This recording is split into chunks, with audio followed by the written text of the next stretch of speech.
Happy Tuesday! My name is Alan. And my name is Nick. And welcome into the dungeon.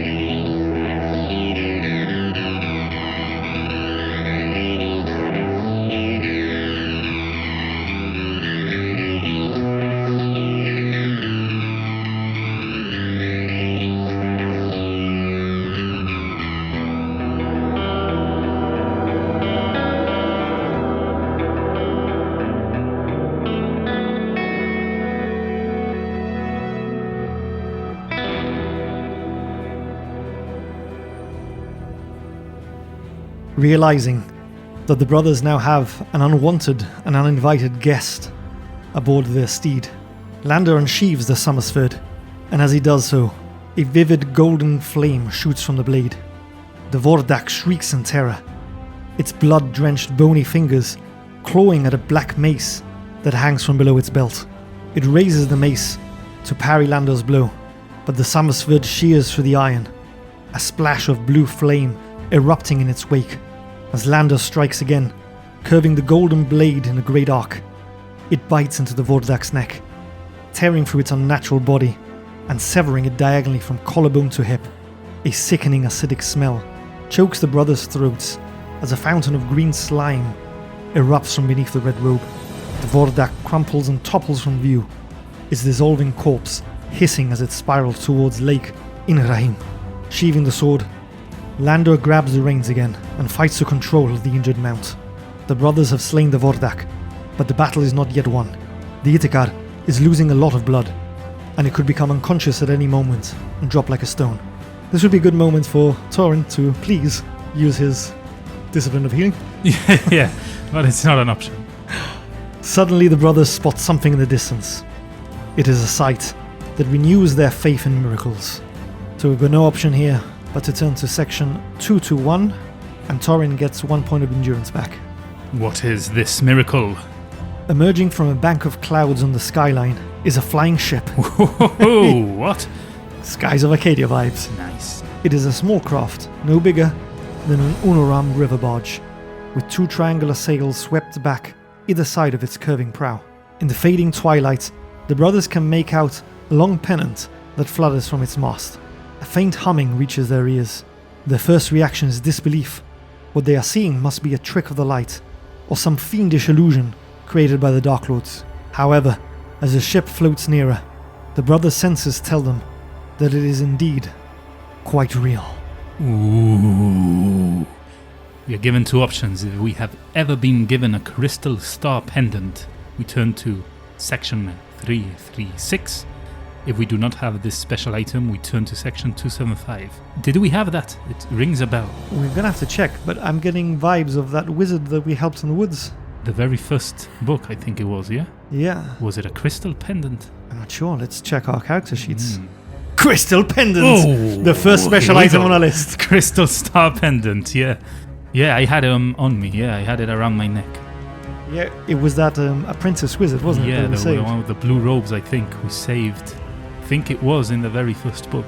And here we are in book 5, and it's finally gonna come to good use. Or is it? Let's see. It might be a rival faction. Yeah. We turn to section 336. And you get 1 more point of endurance, right, taking you back up to max. Standing at a fortified platform in the center of the strange craft is a blonde-haired young man with deep, brooding eyes. Instantly, you recognize him.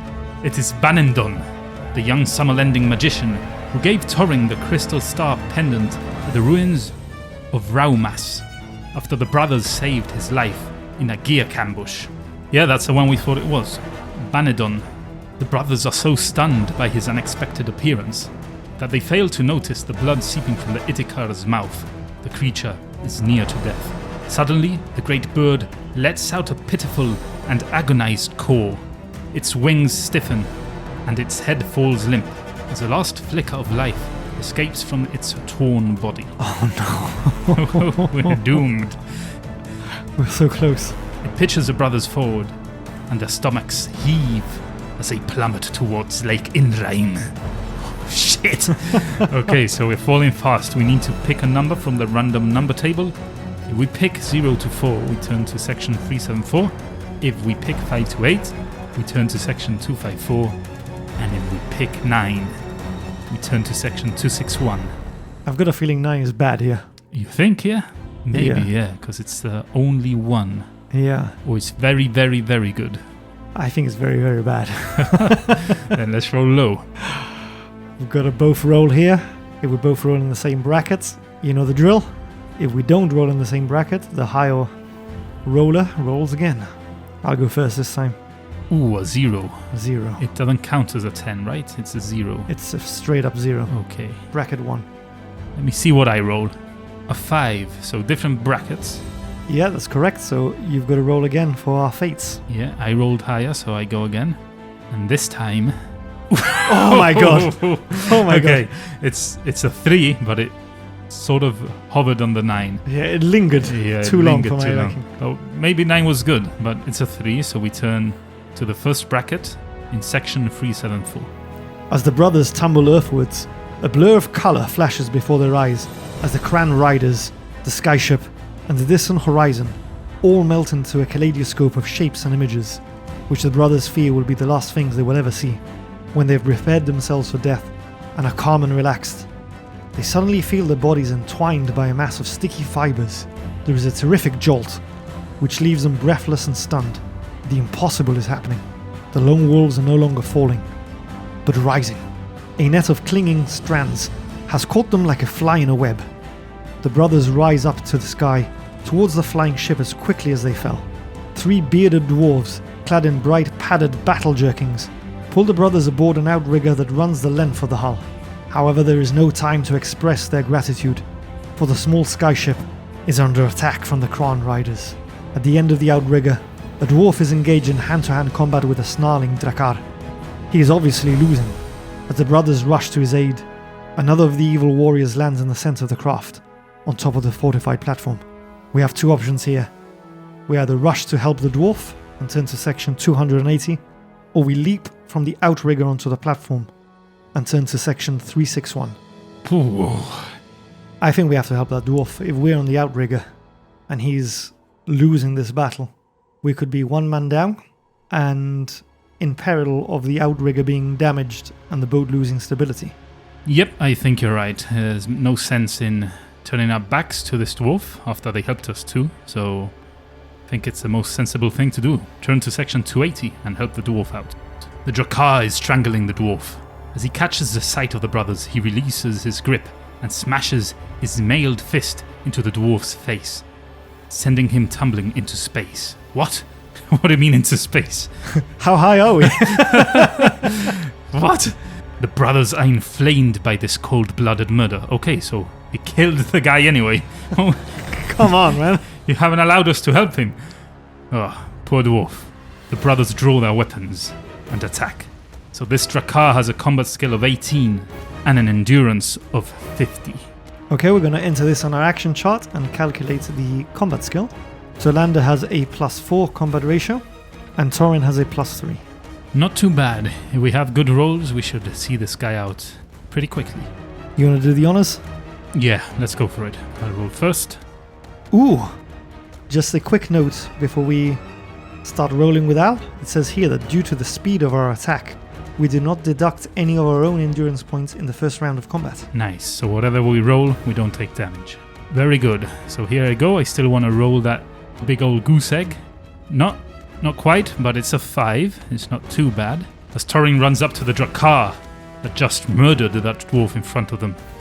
Enraged, he raises his bone scimitar above his head and slashes ferociously down, slashing, cutting up his nose and part of his ear as he attacks for 9 endurance points of damage. And because, as the book said, the surprise of our attack surprises this Drakkar, Torin takes 0 points of damage as he jumps back and readies himself for his next attack. Seeing that the brothers have the element of surprise on their side, Lander charges with a Summersford in hand, raises it above his shoulders and head, leaps, and brings the sword crashing down as he rolls. What does he roll? Ooh, a 7. Nice. A 7. The Summersford slices the Drakkar across the chest, leaving a gushing wound from which blood pours and soaks the floor of the ship. for 11 points of damage. Nice. The Drakkar is down to 30 endurance points. Thorin, not wasting a moment, goes again, this time with a scimitar, pointed outwards as he tries to pierce the Drakkar's torso. He lunges forwards. Oh, not good. Not good at all. I rolled a 2. Thorin does manage to find his target as he pierces through the lower abdomen of this Drakkar. The Drakkar splutters, blood coming out from his mouth, but quickly wipes off and smiles wryly at Thorin as he himself reaches for his mace, holds it up, and brings it crashing down onto Thorin's head, dealing him with a total of 3 damage. Seeing that the Drakkar is severely wounded, but now also noticing that his brother has also taken a hit, Lander is determined to finish this fight quickly. With the Summersword still in hand, he rushes at the Drakkar, hoping to impale him through his heart. Ooh, not quite, I don't think. It's only a 4. The Drakkar swings his mace, which clashes with the Summersword, diverting the path slightly, as Lander only manages to pierce through his armor and through his shoulder for 8 points of endurance. The Drakkar retaliates with his mailed fist as he smashes Lander on the nose for 2 points of damage. Lander is down to 33 and the Drakkar is down to 16. We're nearly there. Thorin, still reeling from the attack of the Drakkar, slightly winces as he moves forward. Take the opportunity that presents itself as the Drakkar pulls away from the punch he just landed on Lander. He uses this moment to gather his strength and attack again, slashing at the Drakkar's legs in an attempt to disable him and leave him open for a killing blow. Ooh. Oh, come on. It was on an 8, on a goose egg, and then on a 2. Yeah. Thorin's attack finds resistance from the Drakkar's armor, although still fierce enough to deal 6 points of endurance damage. It's not enough to throw him off and disable him. Drakkar manages to find his footing and kicks Thorin across the face for a total of 3 damage dealt to him. Thorin tumbles across the floor, his scimitar sprawling next to him. Thorin is down to 20 endurance points. The Drakkar is down to just 10. Thorin! Lander, seeing that Thorin is sprawled on the floor, takes the opportunity to try and sweep the standing leg of the Drakkar and follow this swiftly with a downward thrust of the Summersword. Lander means to finish us off now, once and for all. Ooh, not too bad. It's hovered on the goose egg, kind of, imagine the goose came up, sat on the goose egg for a second to try and make it hatch. And then I saw some breadcrumbs on the side. No, it actually saw another goose, because the 7 is similar to a goose as well. So it saw another goose and said, okay, time for more eggs, and went straight to that goose. So what we're saying is that we rolled a 7. It hovered on the 0 and we rolled a 7. But I think that would be enough to kill this Drakkar. It surely is. Yes. So Lander's kick makes purchase on the shins of this Drakkar, sending him sprawling on the floor, but not before his mace slightly nicks Lander on the shoulder. Undeterred, and taking this opportunity, seeing his adversary lying on his back on the floor in shock, he plunges a Summersword through his plate armor and straight into his heart as he splutters and cries out his last breath. Nice one, Lander! That was short work! Get up, Thorin. Yes, I'm okay, don't worry. Where's that dwarf? He's flying in space! Well, we've won the combat. We're turning to section 213. Lander looks down at the fallen Drakkar and lashes out with his foot, kicking him from the outrigger, sending him spiraling down to Lake Ingrahim to join the dwarf he murdered. But the dwarf is neither dead nor hundreds of feet below. Ooh. He hangs by his foot, unconscious, snagged in the netting below the outrigger boards. Oh, hello. Lander grabs the dwarf's leg and holds him to safety before continuing the fight. Nice. Oh, he survived, yes! The platform now looks empty. No heads are showing above its armoured parapet. But the brothers sense that something's wrong. Instinctively, the lone wolves leap from the outrigger onto the main hull, their weapons poised to strike. We're turning to section 361. And we each get a point of endurance back, for this was not a fighting section. Nice. Lander's just 1 point shy of full health, and Torin is up to 21 of 26. Ducking beneath the boom sail, the brothers clamber onto the platform in time to witness a desperate struggle. The blonde-haired magician is pinned to the deck, his left arm skewered by a spear. With a staff in his right hand, he is trying to fend off the dismounted Kran rider. The Drakkar senses the brothers' presence. He whirls round and draws a twisted black scimitar from its scabbard. Ooh, so we have to join a fight here again? The Drakkar has a combat skill of 18 and endurance of 50, but this time round, if we win and the fight lasts 3 rounds of combat or less, we turn to section 288, and if it continues to a 4th round of combat, we do not resolve it. Instead, we turn immediately to 382. Ooh. So we gotta roll big this time. Big rolls. Yeah. Just gonna add this to our action chart. It's a carbon copy of the last one. So I can just copy paste this on the character sheets that Project Aeon kindly provides. So just to recap, that's a +3 for Torin and a +4 for Landor. You wanna go first this time? I think I went first last time, so I'll allow you to do Oh yeah, you the did. honors this time, yeah. Alright, here we go. Ooh, big rolls off the start. Starting strong. Nice. Landor rushes towards this Drakkar, body checks him with his shoulder, and as the two are sent sprawling, reaches with his Summersword and takes a stab, aiming for his neck. That's a big 8 on the random number chart. Landor manages to make good contact, doesn't manage to kill him off, but does deal 12 points of endurance damage, leaving him surprised by the ferocity and recklessness of this attack. Landor takes 0 in exchange. The Drakkar is down to 38. Nice. Torin rushes up to the scene, to the attack that just happened, and jumps up in the air. With his bone scimitar, held in the pommel with both hands, aimed down at this Drakkar that is now struggling on the floor trying to get up. He's aiming for his chest, and he wants to put the full weight of his body behind this attack, trying to end his life, right here and right now. Oh no! It's not your day, man. It's not your day. That's a 3. As Torin flies towards his adversary, the Drakkar manages to gain composure and quickly, reactionary, pulls his scimitar upwards and nicks Torin on the shoulder, dealing 3 damage. Torin is thrown off by this quick attack and only manages to scrape past the armor and deals a bit of bludgeoning damage, 7 damage, but it's not the piercing of the armor and heart that he wished. The Drakkar is down to 31 hit points and Torin down to 18. Torin falls to the floor beside the Drakkar and quickly scampers up. That's round 1 of combat. Yes. So over to Landor. Oh, interesting. Another 8. The Drakkar now turns his attention towards Landor. He raises his scimitar and tries to slash at Landor's chest.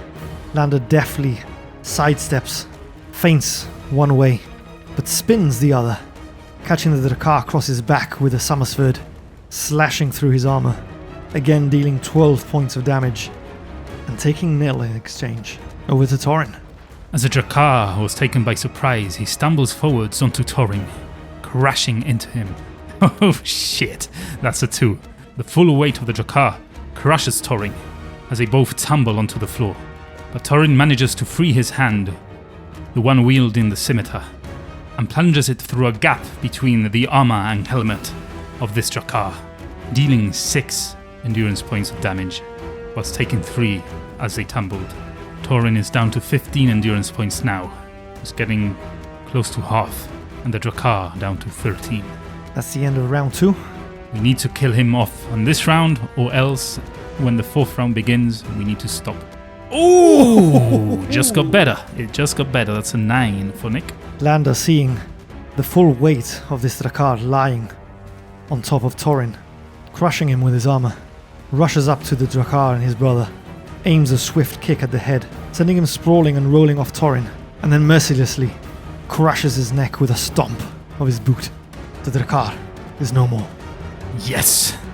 Thank you, Landor! I couldn't breathe there! We did it again! We killed this bastard! On that note, we're turning to section 288. The Drakkar curses the brothers with his dying breath. his cry fading as he now falls from the platform from which Lander has thrown him off. The brothers rush to aid their wounded countryman, but the battle is not over yet. A Kran rider is swooping towards them, crossbow leveled at their heads. He fires and the bolt shoots towards Lander's face. Then a shrill metallic whine rings in his ears as the bolt miraculously ricochets away, deflected by an invisible shield. We've got two options here, but we have to take the first one because it says if we have ever been given a crystal star pendant, which we have, we turn to section 399. Yeah. And we each get 1 point of endurance back. Very good. Torin's back up to 16. Lander's back up to full health. Banadon lowers his staff, the trace of a wry smile on his pain-racked face. Alas, I was too slow to protect myself, LoneWolves, he says, glancing at his arm. Torin kneels at his side and frees the spear that pins him to the floor. The wound is serious. Hastily, Torin staunches the bleeding with strips of cloth torn from his dark blue robes. As he does so, he recognizes the robes, for they are the attire of a journey master. It seems that young Banadon has achieved distinction amongst his brother magicians since the brothers last met him. It appears that we have fated to meet in their company, he says, still watching the Kran riders anxiously. Help me to my feet. We must escape before they drag us from the sky. Torin supports the magician as he grasps the ship's helm, a radiant crystal sphere with hundreds of glowing facets set on a slim silver rod. No sooner has his hand closed around the crystal than there is a tremendous explosion. Ooh, where are we going? Into the lake! No, it's an explosion of magical radiance that will propel us to safety, I think. I hope so. Yeah, it's the engines raring. Well, Torin gets another point of endurance and he's up to 17 now. Lander, luckily, does not need any. The explosion is followed by a huge cloud of smoke, which engulfs a cabin perched on the rear deck. As the noise rumbles across a desolate salt plain, the brothers hear the agonizing shriek of a wounded Kran. It spirals past the platform, a ragged hole rent in its broken wing. The smoke clears to reveal the grinning face of a dwarf at the cabin window. A smear of soot blackens his rosy cheeks and exaggerates the whiteness of his crooked teeth. Take that, you bastard! He's holding a tube of smoking steel that the brothers assume to be a magic staff, until they notice that each of the dwarf crew carry identical staves. As they point them at the swooping Kran, gouts of smoke and flame bellow from their tips. Suddenly the brothers recognize the weapons and their wielders. They are the dwarves from the mountain kingdom of Bor, armed with one of the inventions for which these ingenious artisans are justly famous throughout Magnamund. The Kran are terrified by the noise. They turn their leathery tails and fly away, their Dracarim riders powerless to stop them. The primitive guns have claimed only one victim, but nevertheless, they have driven the enemy and saved the skyship from disaster. Banadon steers the craft about, banking steeply until the ship faces the darkening peaks of the southern mountains and the distinct V-shaped cleft of the Dahir Pass. We've got to pick a number from the random number table. No modifiers here. We roll a 0 to 2, we turn to section 250. It's a 3 to 9, 3, 1, 2. You know the drill. Yep. We're both going to roll. I've rolled a 6. And I have rolled a 2, so different brackets, but Nick's roll was higher, so he rolls again. Oh, this is going to be bad. That's a 2, you think? I don't know. This is going to be bad. Yeah, probably. 0 to 2, turn to section 250. As the lone wolves watch the Kran riders disappear into the darkening sky, a roll of thunder rumbles across the plain from Barakish. The sound is threatening and full of brooding menace, as if the city itself were cursing the brothers' escape. They turn away and focus their attention on Banadon, their unexpected rescuer. The makeshift bandage that binds his wound is soaked with blood, and he looks pale and weak. Oh no. Hold on, Banadon! He's gonna die! I'll heal you! I'm skilled in the Kai discipline of healing! Hold on, stay with us! And for that we turn to section 377 and not 339. Torin also gets another point of endurance. He's up to 18. And we turn to 377. Clasping his hands around Banadon's injured arm, Torin concentrates his Kai skill on healing the torn muscle and splintered bone. The warmth of his healing power numbs the pain and repairs the internal damage sufficiently to be able to remove the blood-soaked strips of cloth. The wound is still open, but Torin has saved the limb. "We'll let him now, LoneWolves!" shouts a strange voice. They are surprised by who has made this bold claim, and turn around to discover who has made it, by turning to section 339. Who has made it? Another point of endurance for Torin. 2 dwarves climb onto the platform and hurry to the young captain's side. One flicks open a red velvet satchel strapped to his barrel-like chest and removes a glass vial and a clean linen bandage. They attend to the wound, and as his strength returns, Banadon listens intently to the brothers' account of the terrifying events that have led up to this meeting. As the brothers conclude their woeful tale, Banadon speaks, his voice full of grim determination. "The future of Summerland rests in our hands, LoneWolves. We must stop the Dark Lord Hakon from destroying the Book of the Magnakai. I have heard tell of the tomb of the Majhan from the nomads of the Dry Main. They say it is a terrible place, a place of honor and death, for what little there is left to die there. It lies beyond the Dahir, near the oasis of Bal-Loftan. That is all I know, for the Majhan hide the tombs well, and what few traces remained have long since disappeared beneath the shifting sands of the Dry Main." The brothers' faces convey the disappointment they feel upon hearing those words. "However, all is not lost," says Banadon, undaunted. "There is a man who can guide us there. His name is Tipasa Edaruk, Tipasa the Wanderer.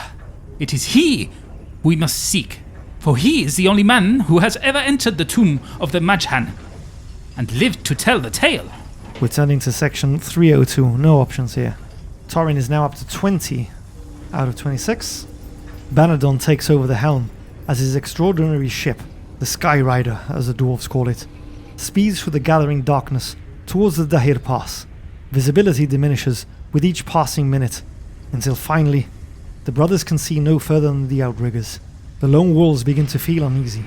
If the Sky Rider veers but a fraction off course, they will be smashed to pieces against the mountainside. "Do not worry, lone wolves," says Norrim, the dwarf with the velvet satchel. "The captain will see us through." Banadon stands with his hand resting lightly on the glowing crystal, relaxed as if in a trance. His eyes are closed, and a crackle of energy, like fine white lightning, traces an intricate pattern over his forehead and temples. The dwarf leads the brothers to the cabin at the rear of the craft, where the crew are excitedly recounting their victory over the Crown Riders. They are seated about a table cluttered with plates of steaming food and jugs of foaming ale. The rich smell of spiced meat and border brew fills the brothers' nostrils, reminding them of how ravenously hungry they are. They make short work of the meat and marrow placed before them, and restore 3 endurance points. Nice, much needed. I'm almost up to full health with 24 out of 26 endurance points. That's including a point for the non-combat section. Yep. However, the brothers are unsure about accepting a jug of ale. Border brew is so strong that in many cities of Magnamund, it has been banned for the fear of the havoc it can cause. Torin, we must maintain our wits here. I'm with you, Lander. We can't drink on the job. No, I'm sorry, friends, but we're going to have to politely decline this. Yes, we mean no offense, but the danger might not be over. I do lightweights say. I would never have thought that the mighty lone wolves were lightweights. You cannot handle dwarven ale then. Yes, maybe it's that. Maybe it is that. On that note, we have decided to decline the offer, and so we're turning to section 283 instead of 392. The dwarves are not offended by the brothers' refusal. They have seen men stirred to fury or laid unconscious by a jug of borbrew. Norlim grasps the tankard and downs the draught with one awesome gulp, removing the froth from his ginger beard with a practiced flick of his forefinger. If we wish to ask the dwarves how they came to be under Banadon's command, we turn to section 291, and if we wish to bid them good night, we turn to section 359. I mean, there's no harm, I suppose, in asking. No, there's no harm. I think whether we go to bed or not. I mean, Lander's knackered. He wants nothing more than to rest his achy muscles. Yeah, but we should humor our guests, I imagine. Yeah. We've already declined the beer. Let's not just walk away from them now. So we're turning to section 291 instead of 359. That's right. Torin gets another endurance point. He's just 1 shy of full health now. So, how did you end up being the crew of Banadon here? Our friend the wizard? where we were once a crew of the more conventional vessel, a merchantman that sailed the Tentarias of southern Magnamond. You know the Tentarias, that vast expanse of lakes and landlocked seas which connect to form a continuous canal stretching nearly 3,000 miles. Legend says that they were created as the Riftmire of Duranor by a massive landslide. 3 years ago, our former captain, a dwarf like us named Quan, lost his ship, his cargo, and his crew while gambling at cards. And alas, it seemed that our unfortunate captain was unaware of Banadon's true profession until it was far too late. It's that simple. As a result of the game, Banadon became our captain, and ever since, we have adventured with him across the lands and skies of southern Magnamond. Banadon told us that the Sky Rider was given to him by the magicians of Desi, in return for his help in defeating the Gagadoth, a monstrous creature that terrorized the land, over which their own sorcery could not prevail. We were traveling from Desi on our way to Barakish when you appeared. We couldn't help but overhear your talk with Banadon. It's quite exciting, the prospects of a new adventure. You can trust us. We'll be undaunted by the deadly dangers that certainly will involve. Torin is up to full health now. Rightio. Section 359. The fatigue of the brothers' ordeal finally catches up to them.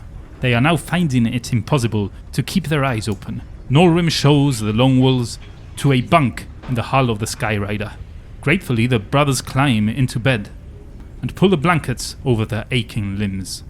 Nolrim apologizes that the bunk is short, but his words fall on deaf ears, as the brothers are already asleep. We get to restore 2 endurance points for this much needed rest. That's what we're going to call a session. As usual, if you cannot wait till next week, make sure to visit our website www.i2td.com and follow the links there to our social media feeds and of course our Discord server.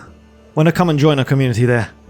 Make sure you also click on that little coffee cup as well, which will take you to our Buy Me a Coffee page. There you can purchase us a potion, which in this game we're using as rerolls, and which are an opportunity for you to become a part of the stories we tell and shape the adventures we play. But if you cannot donate, or wish not to, worry not, you can still help us out tremendously by subscribing to our YouTube channel, for example. Also maybe go to your podcast player of choice and leave a review there, and leave a good review, I'd say, and maybe some stars, maybe 5 if it's the maximum. If 10 is the maximum, leave 10, just give us full ratings. Also, join us on our social media and follow us everywhere, like our posts, just interact with us and spread the word. Tell your friends, tell your family, tell anyone you know about Into the Dungeon and the adventures that we play. So thank you very much if you do any of that. We are really, really grateful for it. And this brings us on now to the end of the episode club. The last one standing. You know what to do here. We're going to give you a password, and you're going to use it to compete for the esteemed title of El Guillaume Asfaradar. You've got to use your password on the dedicated channel on Discord, the last one standing. We'll read them all, and then we'll make a decision as to who becomes the Guillaume Asfaradar for this week. So have you got a password for us this week, Big Al? Yes, indeed. Yes, indeed. The password for this week is Reunited. Ooh, is that because we found our long-lost friend from episode 1? Yeah, Banadon. We found him, finally, and also, because we've had a little hiatus from recording, we've been sick and all that stuff that comes with living. So, yeah, we haven't been able to record for a little while, and we've finally been able to do so today. So, there you go. Reunited. Use it in your comments. Anyway. Thank you again for tuning in. We hope you've enjoyed this as much as we have. And we hope to see you next week as we delve into the dungeon.